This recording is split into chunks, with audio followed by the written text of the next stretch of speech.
ជួយស្រីបងប្អូនទាំងគ្នាខែនេះជាខែត្រជាក់ហើយមានខ្យល់ទៀតអញ្ចឹងបងប្អូនត្រូវប្រុងប្រយ័ត្នចំពោះជំងឺកកមាន់ព្រោះជំងឺកកមាន់នេះវាឆ្លងខ្លាំងណាស់ហើយវាបង្កដោយមេរោគបាក់តេរីក្រាមនេកាទីសឈ្មោះវា Bordetella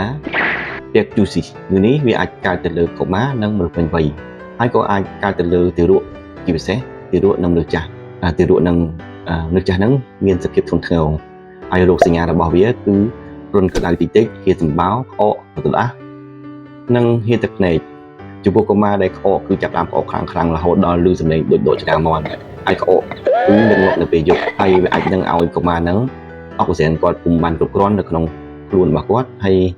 ធ្វើឲ្យស្បែកគាត់ឬក៏បបេមាត់គាត់ហ្នឹងឡើងពណ៌ស្វាយហើយផលបាក់របស់ជំងឺនេះគឺมันគ្មានអាហារសក់ទម្ងន់បាត់បង់ជាតិទឹក